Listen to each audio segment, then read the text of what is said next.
I'm letting people in and then I can look it up. Great, thank you.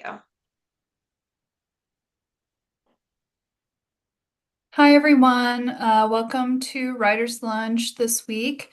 I hope everyone had a good holiday break and, enjoyed time with friends or family or just time to yourself.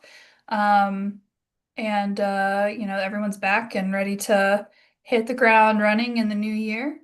Today, Shannon's going to be talking about narrative voice, um, point of view, distance, and tense. And then next week, I was going to pull up what we have for next week. Let me see. I believe it's Daphne. It's loading. Yes, next week is Daphne, and she's going to be talking about fan fiction and turning fan fiction into a saleable piece of fiction. So definitely come back and join us for that. But for now, Shannon, I guess you can take it away. Hey everybody, thank you for joining us today. We're going to be talking about some basic tenets of writing that are unfortunately really frustrating and can be difficult to wrap your head around. But they are foundational, so I wanted to kind of go over them a little bit just because, as you write and as you're trying to self-edit your own stuff, knowing these things or keeping an eye on these things in your writing will help you to present a clearer narrative to your reader, which is important for their enjoyment. Sometimes we have a natural voice and we don't know why we write a certain way or what compels us to write a certain way. And that's totally fine.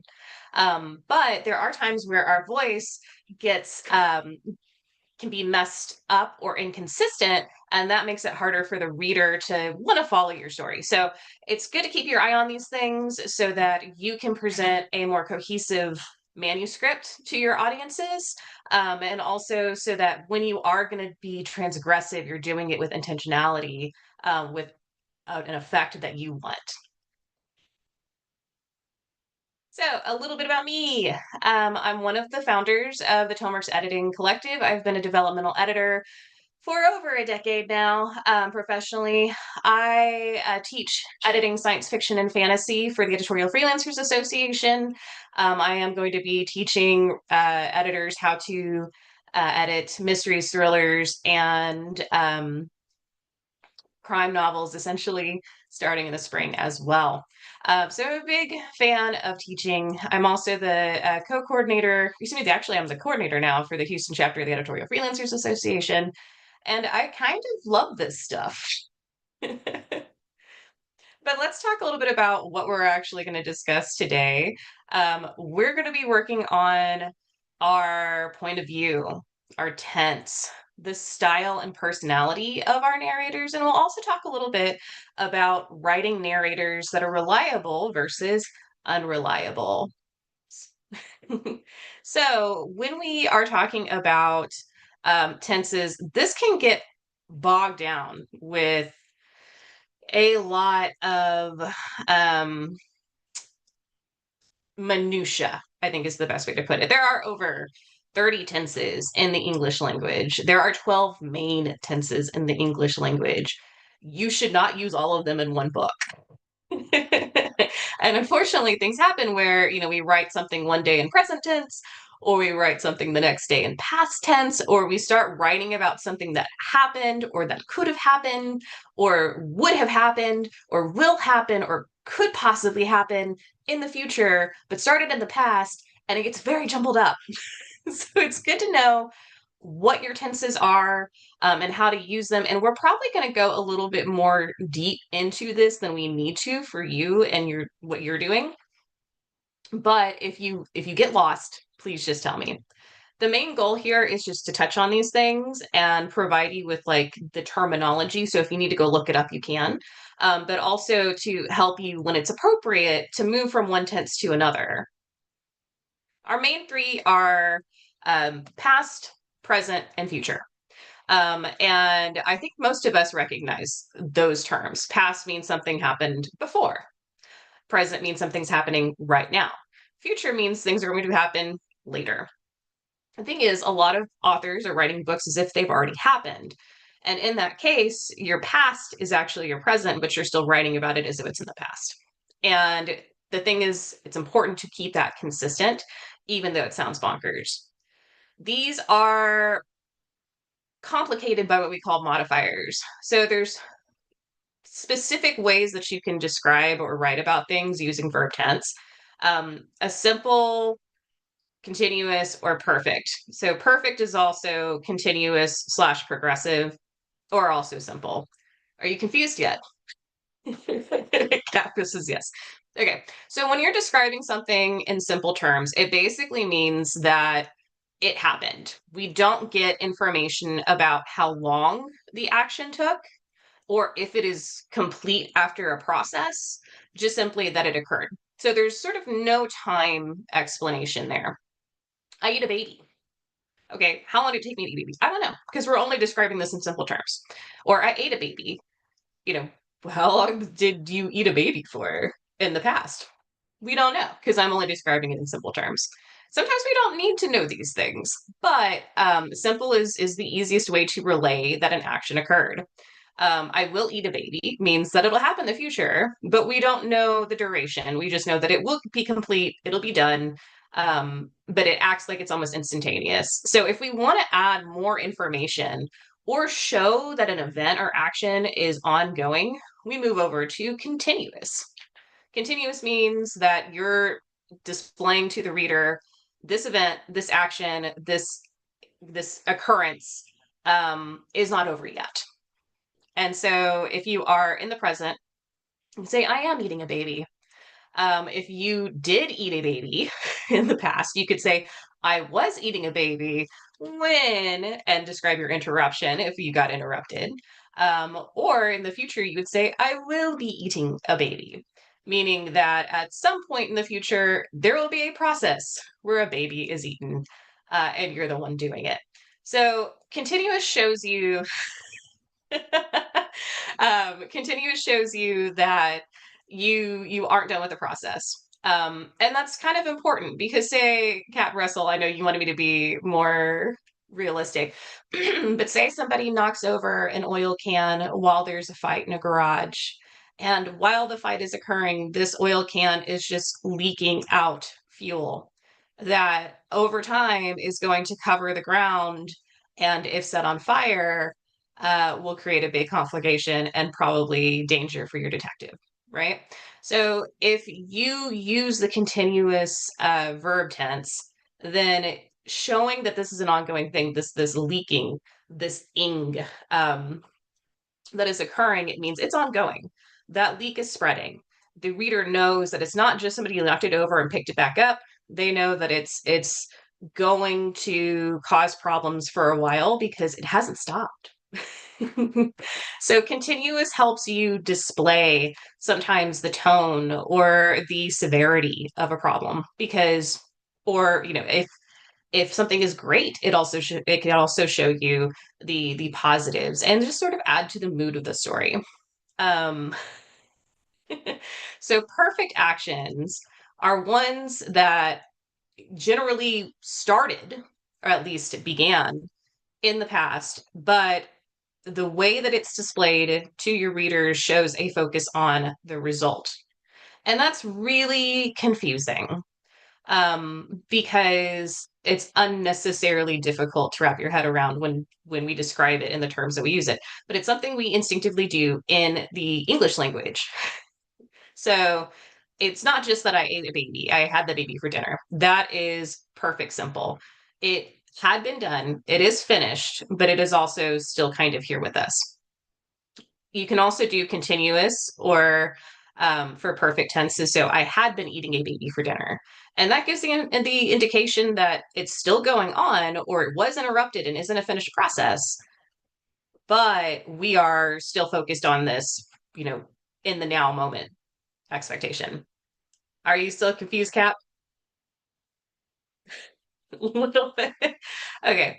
So this is important to me because a lot of people write in the past tense, but also describe things that happen to their main character in their past, right?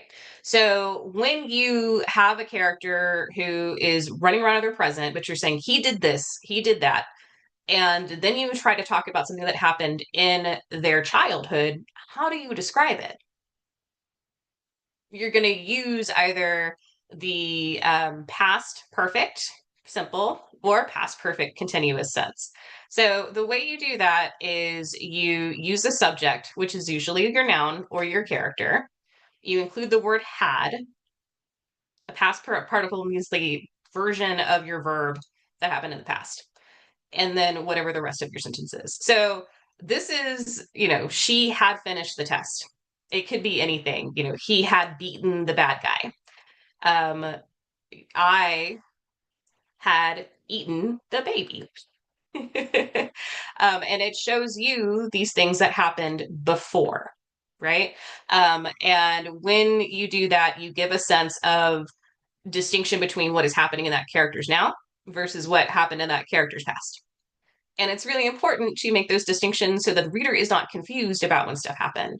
So, for another example, if I had an older sister who passed away, this has not actually happened in my life, I would say I had an older sister.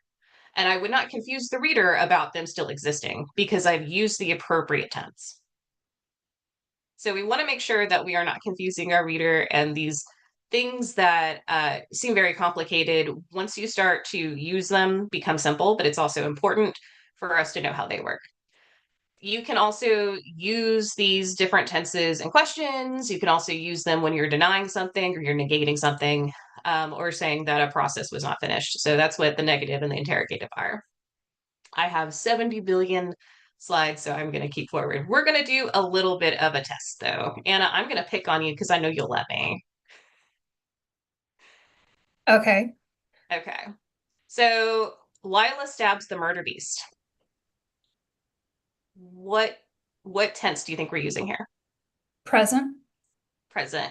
And then is this something that's complex in any way, or would you consider it simple? Simple. Good job. Present simple means the thing happened. We don't have an indication of how long it took, just that the action is completed. So you got it right. If anybody else wants to jump in, you can. You will save the world. Anna, is this in the present, the future, or the past? Future. Future. Thank you, Russ. Do we have any sort of indication of how long it will take or if the process is ongoing? No. So this is also simple.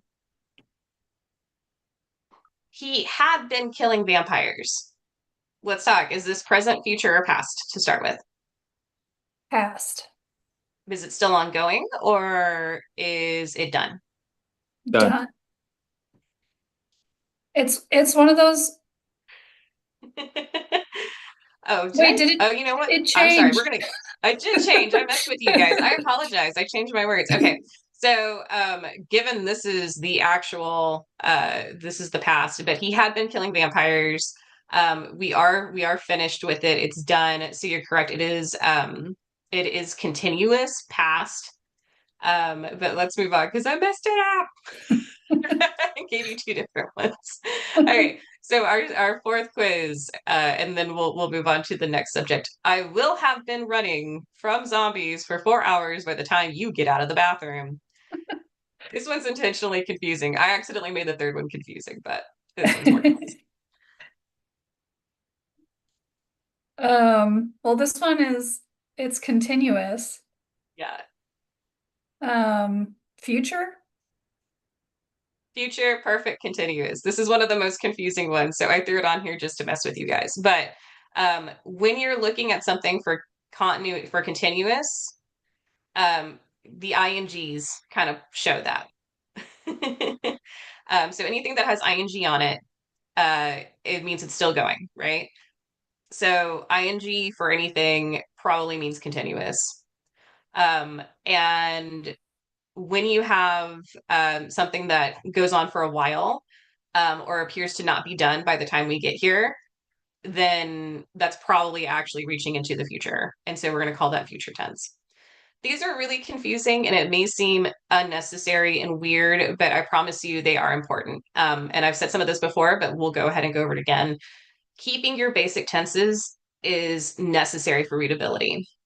You should avoid skipping back and forth between tenses because that confuses the reader of what's happening in the present in the story versus what happened a long time ago. And if they can't get grounding in the present in their story, they're probably going to stop reading. So we don't want to do that. Don't worry so much about the modifiers. Focus more on present, past, or future. You can write stories that are going to say this will happen. I would not write an entire book that continuously tells somebody what's going to happen in the future. But there are short stories where that works. And there are times where a character may posit about what's going to happen. They may deliberate about consequences that could happen. And it's okay to say, in the future, this could happen. And then go back to your present or past tense. But you need to do that deliberately and with intentionality so that your reader isn't confused. Because again, making sure that you keep place and time to clarify those events or the order of the events will ensure that your reader can actually follow, say, action sequences and scenes. Hey, Cap, you have a question? Yeah, comment. One of the mistakes I made when I was doing this a few years ago was I would write about what I wanted to say in the book in future tense, like this is going to happen, then this happens, then that happens. And then when I got around to writing the book, I had to go back and fix all that stuff. So, and I still find things in the book that reflect that, where I say what's going to happen when it's actually already happened because I planned it that way. Yeah, so that's one of those things that can be a real, it's you're duplicating effort at that point because you did the act, right? Like you wrote the story, but you told it to yourself first, and then you had to go back and write it as if you were telling somebody else. Exactly. Um, Yeah. yeah, and I want to point out that that's both good and bad because your first draft you should be telling yourself. You should get all of the details figured out, and it's okay if it doesn't make a lot of sense. But you do want to make sure when you are finished with that first draft that you go back and clarify and set up the way you write the style of your narrative so that it works for readers. So thank you for bringing that anecdote. I hope you're able to get all those pesky future tense verbs out. I'm not sure exactly. I have to keep checking. um, okay, so the next thing we're going to talk about is how to deal with something if you are actually going back in time. Because when you do that, when you give a anecdote from a person's childhood, or you just discuss something that happened previously, say you have a detective who's working on a case and they're thinking about the previous events in that story, you want to make sure you add that distinction. And even though it isn't technically um, even though it isn't technically accurate, one of the things that you should do in order to make the story more readable is only use the had moniker once or twice to convey to the reader that this did occur in the past compared to what our actual current story is, without overloading them with had in every single sentence and making the prose awkward. So if you do have that, if you say, back in my past, this had happened, you don't want to go through every single sentence using had because it'll look weird. So use it once or twice. Occasionally, if it's a very long section of prose in that character's past, add it here and there again just to remind us that, hey, this is not current. And then when you come back to the present, do a small segue so that the reader knows, okay, we are back in the present. We are no longer talking about events that are previous to now.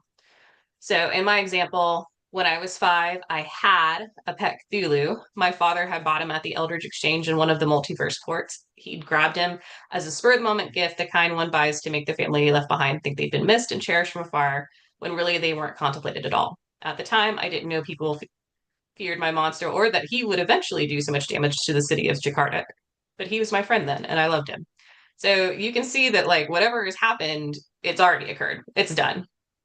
But we got rid of had so that it wouldn't be redundant and overused inside of the section. We used it a couple of times. I had my father had bought him. And then we dropped it off so that the prose just flows easier. This is okay. This is expected. If you leave had in and you have an editor, they will quietly go back and remove all those extra hads that could go into every single sentence for whatever your past event was. But if you're going to do it, go ahead and do it with intentionality. We know that this is a tense change, but it actually makes the read better. Actually, Anna, do you have anything to add to that that I might have missed since you are our resident copy editor? No, that was great because I that's something that I've noticed and like in my own writing have kind of like I wouldn't say struggled with, but it's like, how many hads do you use before before it gets tiring? Because it does like, as a reader, if you're doing like especially an extended kind of flashback section, um, it feels really awkward and it gets really tiring as a reader to have all those hads in there. Um, so yeah, you're right. You really only want a few of them just to like let the reader know like, hey, this is something that was in the past, and then just switch back to your regular past tense. Yeah. Okay. So the worst part I think is behind us. But if you are kind of unsure about what to use in your story for tenses, the most common is past tense. We just across the board for every genre, past tense is most common. And it doesn't mean you have to do past tense. There are a number of stories that read in present tense, or excuse me, books that read in present tense. Present tense books can be difficult to write because if you have to give a bunch of background detail, the shifts feel bigger. And if you are writing in present tense, it tends to come across as stream of consciousness. And it can be hard to show deliberation that is occurring over time when you are supposed to be in the moment.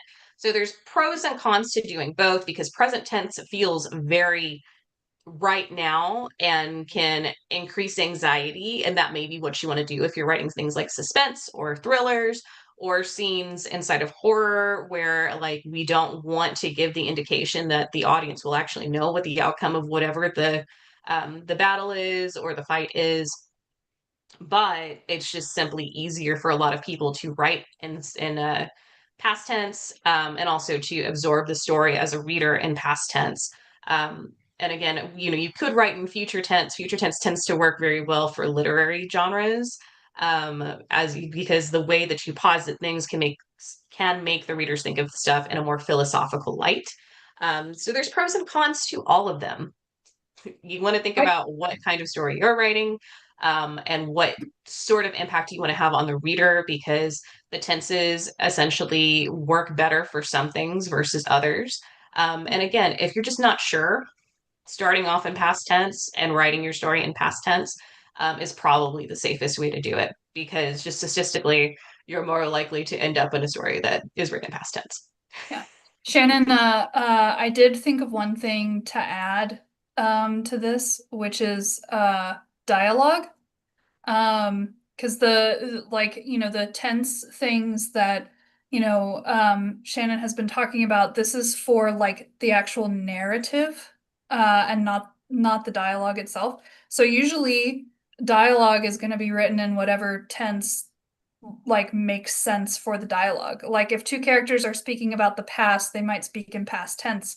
But if they're speaking about something that's happening to them right now, they'd be speaking in present tense, whereas the narrative that fits around the dialogue is in past tense or Correct. stays in past tense the whole time. Yes, absolutely. And that's totally true. We move from dialogue to prose. Your prose needs to be consistent, but your dialogue may change just based upon the colloquial way the person talks or the subject matter that they're talking about. So if I asked Anna, hey, what'd you do last night? Anna's response would be in past tense. But if I ask Anna, what's outside your window right now? More than likely, she's going to answer me in present tense. All right, so let's move on to POV, your point of view. There are three main points of view, first, second, and third. So why choose a POV? To not confuse your reader. Me, myself, and I versus he, she, them versus you. Those are all things that if I switch up from me talking about me as a first person narrator to she as if I am not the person who I am talking about, that is going to throw readers for a loop. So it's important to keep in a POV.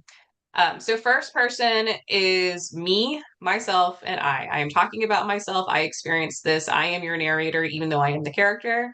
Um, there's a lot of reasons to do this, and there's some reasons that you shouldn't do this. So it's one of those things that you would want to think about as you are writing a book, because first person works in certain ways, and sometimes those ways are amazing and it's appropriate and great, and sometimes it creates too many limitations to telling the larger world story. So if you are the first person narrator, you know everything you feel and you know everything you think, and you can relay that at will to the reader as you, or the character that is you, writes the book. So you're extremely close. Your feelings should feel very vivid and real to that character. Excuse me, to the reader. The reader should feel like that character and experience it as if it's them going through this process or through this journey with you. And it also works really well if you want to have an unreliable narrator. And we will talk a lot about unreliable narrator at the end if we have time. But essentially, if you want your narrator to be wrong about things, the best way to do that is to put them into the headspace of a subjective individual, because we all get stuff wrong. We misunderstand things that are happening around us. We lay, our own judgments on why people do things that could be wholly incorrect. We can misremember. We can be drunk. We can be altered. We can have hallucinations. There's all sorts of reasons why an actual individual has a subjective experience that doesn't match objective reality. And if that's something that works really well for your story, then first person is probably the best way to put it. The thing is, a first person narrator can't lie to the reader.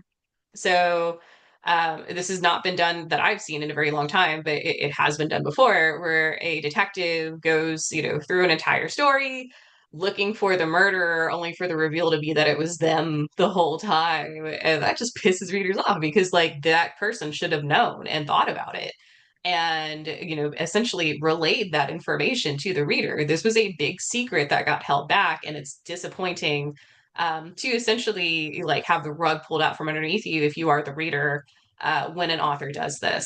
So the benefits are, yes, you can be an unreliable narrator. But the limitations and the negatives are that if you need to rely on keeping secrets, you probably should not be in that headspace. Limitations are also that the narrator only knows what the character knows because they are that character. So if you have epic events in your story, or you have large scale action, then it makes it hard to describe realistically, because you can't do a bird's eye view of whatever those events are unless your character can fly.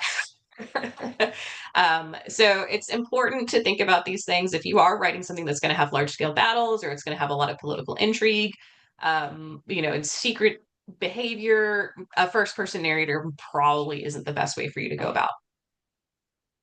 Second person is you. So I don't see a lot of books that are wholly written in second person. Often I'll see this in short stories, short literary fiction as well, or in like teasers or intrigue sections of a book that are like walled off from the rest of the story that's written in a different POV.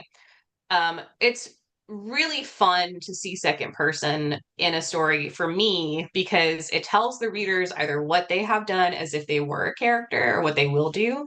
And it creates a lot of ambience and depth, and it'll pique their curiosity. I mean, the limitations are you can only get away with this for so long before it becomes strained. Because if I go, you do this and you do this and you do this and you do this and you do this, it starts to feel like a list more than it feels like a story.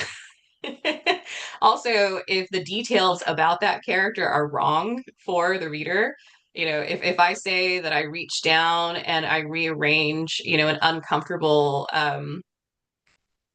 try to think the right, but like, if I reach down and scratch my scrotum because it's itchy, I don't have a scrotum. Or if you reach down and do that, and the you that the reader is doesn't have whatever part of that body it is, or it feels just very off for them and they can't put themselves in that headspace, they pulls them from the story essentially. So you have to be very judicious when you use second person, because it's kind of a gimmick, and it can go wrong on you pretty easily. If you do it for a very short period of time, if you limit the amount of details that you include, it can be really effective. Um, yeah, and as Rhonda said, this impacts the suspension of disbelief if you do it for too long. But it's a lot of fun, and in short sections, it can be great. This is actually something that is more common in nonfiction, especially advice based nonfiction, because they're telling you what to do. You should do this, and you should do that, and you may be experiencing this, that, and the other. But for fiction, it's something that you should, flavor the story with sometimes, but it shouldn't be your main spice. Third person, he, she, they. This is actually the most common one you'll see across the board. It allows a lot of variability in your narrative distance and also narrative like decisions as far as what to put into the narrative. So we'll talk a little bit more about that in just a few seconds, but how close the narrator is versus how far they are, if they're objective versus subjective, if they have a different sort of humor or thought process, or and that kind of stuff. That is a lot easier to do in this point of view. You have so many more options, so it just lends itself. The problem is you have so many options, you can start having too much variety in your writing style, and then it makes it feel less cohesive. It also allows for head hopping and mistakes more than some of the other ones do that are more structured and rigid. So it's great. There's nothing wrong with it, but it too has some, pros and cons to it. The other thing too is if you're writing something that's supposed to be really emotionally close to a character or put the reader in their headspace, it's harder to do that if you separate them or other them in the narration. So a lot more things that are personalized or where the reader wants where the author wants the reader to feel as the character feels will probably not use third person, because it's harder, just simply because you have that barrier of the character being other or different than the person who's telling the story. So let's put this in action. And you can kind of see a little bit in how choosing POV changes the tones of these things. So if you were in first person, again, this is the narrator is the character. I scream when I see the skeleton. If there is a God, he isn't here to help me. I don't think a sword will do much to stop bones that came back from the dead.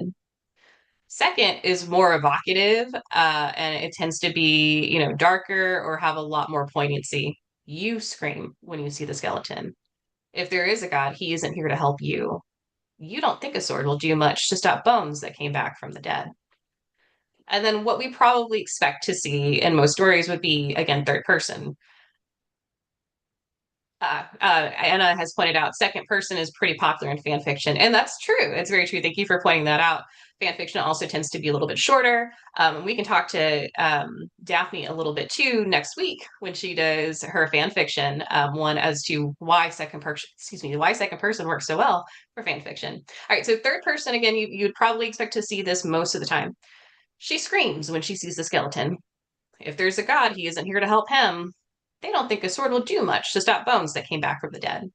There's a little bit less emotional register for third, but at the same time, the POV can describe a whole lot more throughout the story. So let's talk a little bit about how that works. So we're going to talk about personality and distance of your narrator.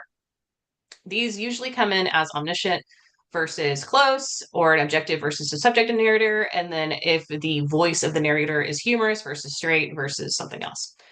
There can be tone in the narrator voice, especially if they're not omniscient. So omniscient knows everything instead of just what is happening to the main character. An omniscient narrator will follow that character more so than everybody else, but they can give details from all across the world. Everything, is fair game to be included in the narration. The problem with this is that it can very easily look like head hopping. and it can make it harder to follow the actual story and distinguish characters because so much information can and often is lobbed at the reader. So, for example, the boy lobbed the body of the rat at the waiting bog. He was afraid it would get bigger, but he was more afraid it would eat his dog. The bog absorbed the body with a slurp. It was pleased. It would use this child to take over the world. The boy walked away. Where is Spot? He wondered aloud. This kind of writing was much more common historically. Like if you look in the 1800s and the 1900s, really around the birth of the contemporary novel, you would see a lot more omniscience. It's not as common now, simply because it tends to be, all these um, mildly related events occurring, but we're going in one direction. It's the bog's voice, it's the boy's voice, it's the bog's voice, it's the boy's voice. And it gets really confusing. And again, you can do this consistently, but it tends to look like head hopping and it has the same result as head hopping. So there are times where it works and there's a lot of times where it doesn't. So use it more judiciously because of it.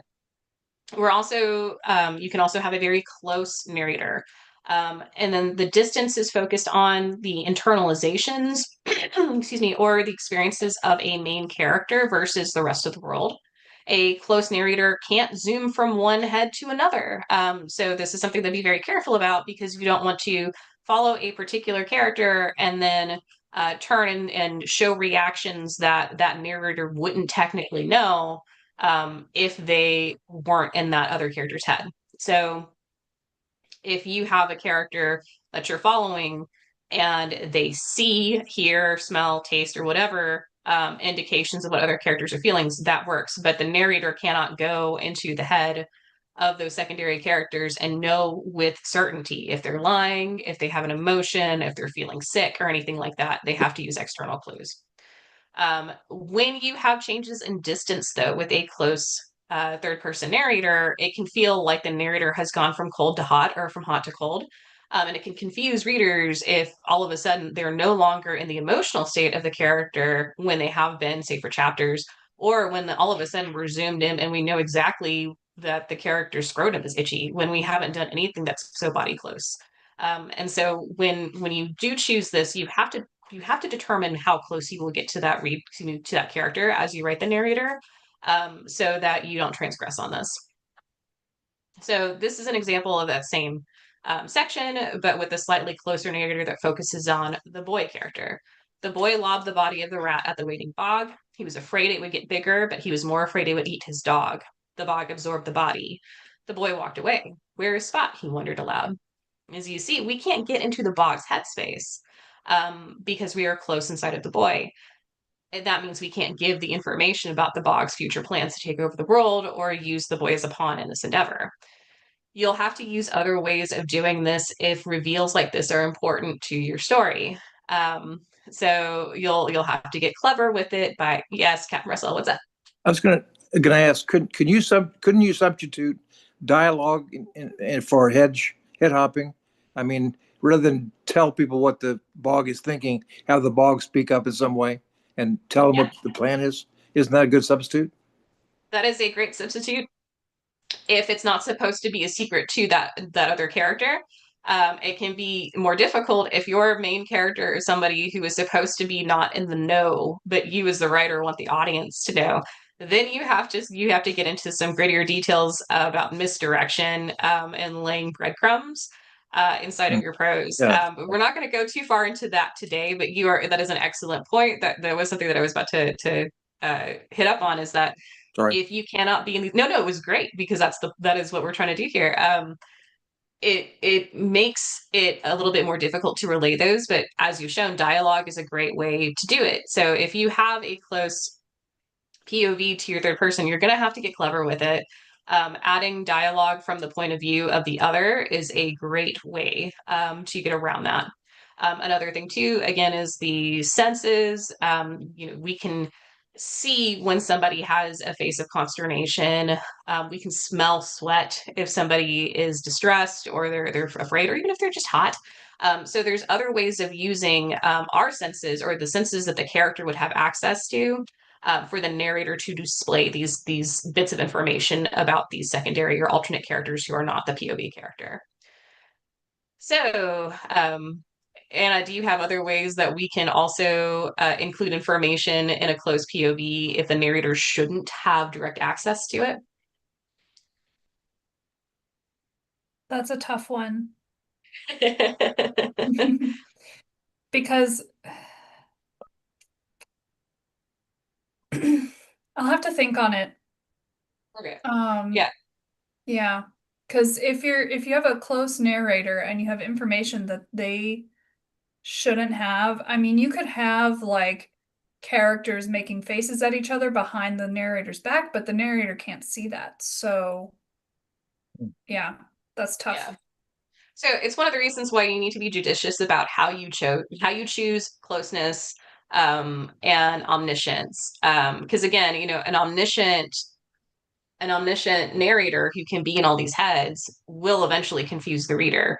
But if you are so close that you are only allowed to show narration through that character's knowledge, then you are also limited. So doing something kind of in between is valid, but you just want to make sure you maintain that level of closeness throughout so you don't hit that hot cold problem. Okay, so let's talk a little bit about objective versus subjective narrators. This is more about how much judgment comes into the actual voice of the narration. An objective narrator doesn't have any judgment on the characters, whereas a subjective narrator can go so far into it that they kind of come across as comical because they are obviously rooting for one over the other. Subjective narrators have room for personality, for humor, for being a character in their own right, whereas objective narrators tend to not be able to do this. So, an objective version would be the dog tripped into the bog and was covered in wet pee in the moment. Excuse me, in moments. Whereas subjective, like hard subjective, would be the unfortunate dog tripped into the bog. The poor animal was covered in wet pee in moments.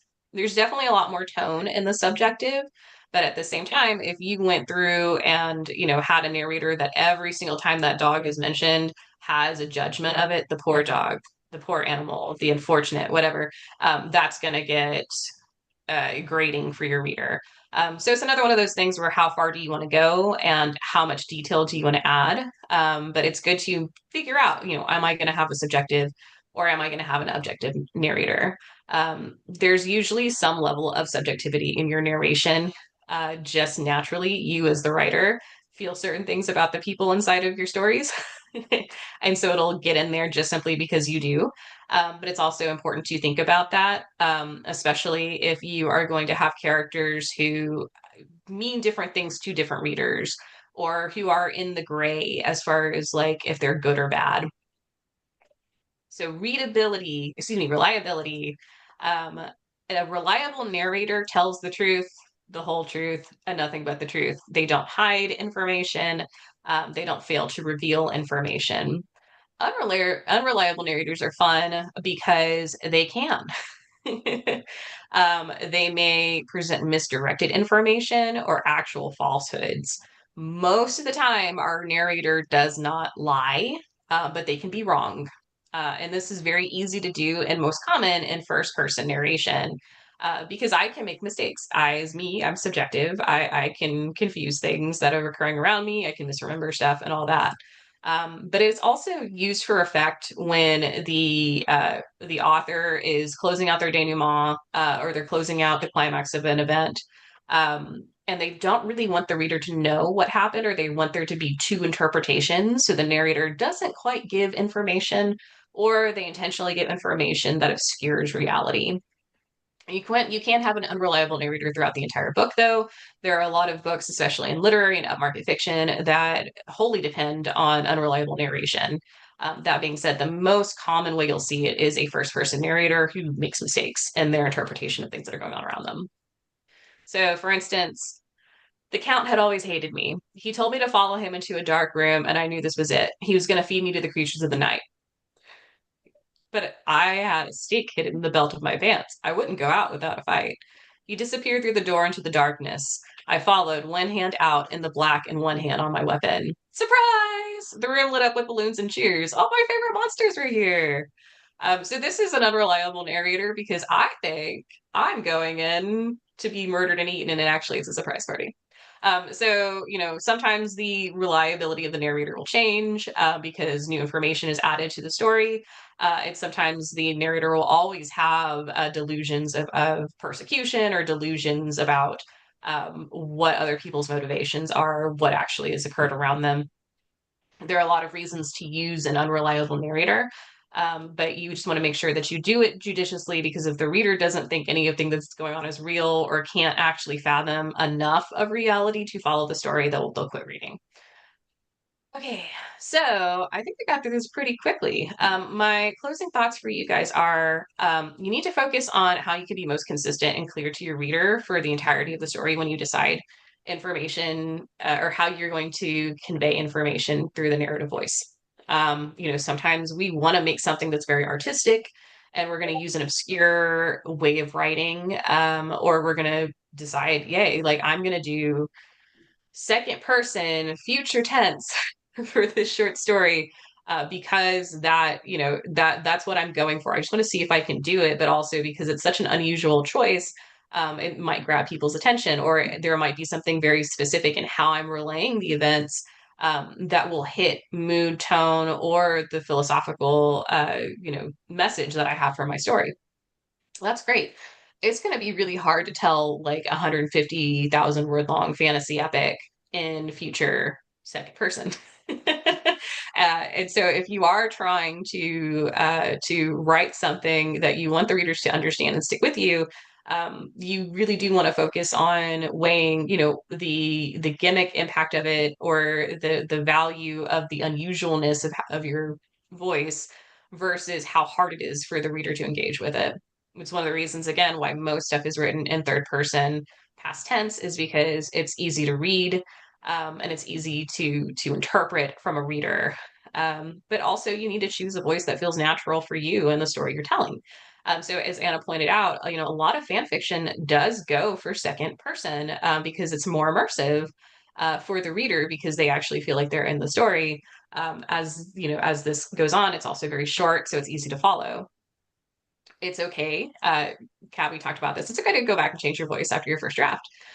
It does suck that we're doing double work, but at the same time, your first story is you telling you. It's you, trying on the character of the narrator, and deciding which costume is right for this story.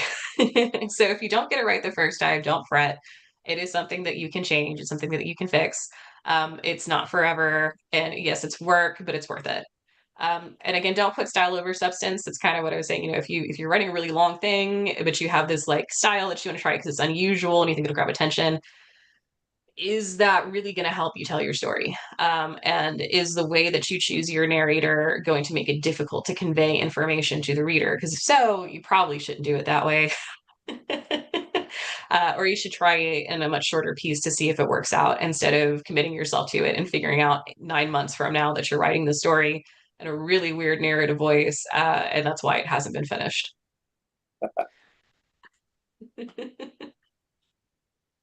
um, yeah. When you're drafting for voice, focus on containing the story to the right POV and right characters. You may have to change your narrative to allow for other ways of communication, through either having multiple POV characters for different chapters or sections, or using, as we talked about, dialogue or prose from the narrator that's separate from the story. There's a number of different ways to do this that are stylistic. I didn't want to go too deep into them because not one thing will work for every situation. But just, be aware that there may be workarounds. And it is valid to have different POVs through the story. You just may want to make sure that you clearly identify when one POV switches to another, so you avoid head hopping, and so that the reader is appropriately grounded in the story, who they're following, like which character they're following, and the situation that character is in. Anna says, I had to change a novel from first person to third person once because I wrote the first draft in first and it just wasn't working the way I wanted it to. And this is absolutely true. This happens. And if you are in that boat, like Anna and Cap have been, you are in good company. that is my last slide for this. So if you have any thoughts about situations that you've been in where you want guidance, or if you have questions, we have like another 5 minutes. You can put them in the chat, or you can say them out loud. And if not, I'll tell you a little bit about Daphne again for next week. She's going to be talking to us about writing fan fiction and how to take your fan fiction and actually make money off of it. So that's really interesting. There have been some really cool, some not so cool fan fiction that has been turned into profitable IPs. There are a lot of rules about it that I think Daphne is going to go over to make sure that you are not transgressing on another person's intellectual property. And to make sure that you can create something that is based on another idea, but that is wholly your own. Any questions? One comment. My first book I wrote originally started off being a book about two boys growing up in a strange environment. They were moved from Fort Worth, Texas, to Pocasset, Massachusetts, and that was all in first person from the oldest son, the older of the two boys. And then I shifted it to the father, and I originally started some of the father's exploits in Nigeria in first person, and it felt really weird. So I finally went back and converted that to third person and left the son in first person. And then at the end of the book, he comes back and he's the lead actor again. So that felt like the more comfortable way of doing it. But having first person for two POVs was just too strange, I thought. Yeah, I could see that because there's too many heads that you're in and you're very close to them, and it can feel, like you're literally in too many people's skins. Yeah. Yeah, and so that that was a learning experience for you, I'm sure. Yeah, it sure was. It took me a year to get it right. Well, I mean, but you're not going to make that mistake again. No. Oh, I probably will. Well, I'm glad that you brought that forward for us to hear. Again, these are things that are foundational, but they can also be really difficult. And these choices are subjective. There's not one, perfect 100% right way to frame your narrative voice. And sometimes what seems like the best answer will be different by project. So pat yourself Yeah. on the back. You did the work. You figured it out. Yeah. Once you see the Um, final product, you feel like this isn't right. I've got to start over in this part. And then you hope you get that all of that straightened out, get them all converted back into third person. That was a bit of a chore. Finding a place where I was still talking in first person and, the final chapters or before the final reunion was. So anyway, but that's just the way it goes. Yeah. Did you come up with any kind of tactics to get past it faster? Like to convert it Um, faster? I did a lot of word searches, looking for eyes in chapters 47 through 75, that kind of thing. That's a really good way to do it. If you are converting from one to another, to do a global search for these, the he, she, they, if you're converting from third to first, or singular eyes in first going to a different POV. So that's a really good, Well, trick. the other thing I did was I actually had the book read to me through using Microsoft Word, and that catches it pretty quickly, and it's a faster way of going through it and more complete than searching for like keywords. So I do all my books that way.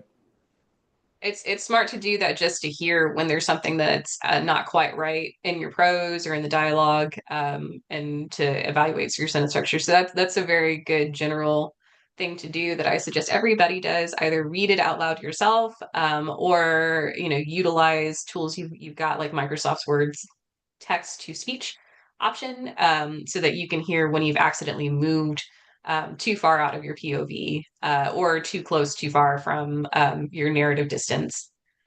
All right, everybody, I'm going to go ahead and close this out. If this went by fast, I do apologize. I only get an hour, but you can watch the replay on YouTube, on our channel.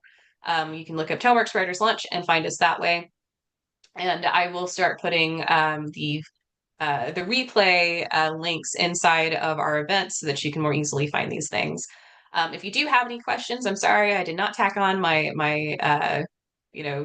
contact me page, but you can contact us at editors@toneworksedits.com. If you have questions or if you would like help with getting your narrative voice right, you can also find us online on basically all the social medias using the handle Toneworks Edits. So we will see you next week with Daphne. I hope everybody has a wonderful, wonderful new year, and we look forward to doing more events with you throughout 2026. Thanks.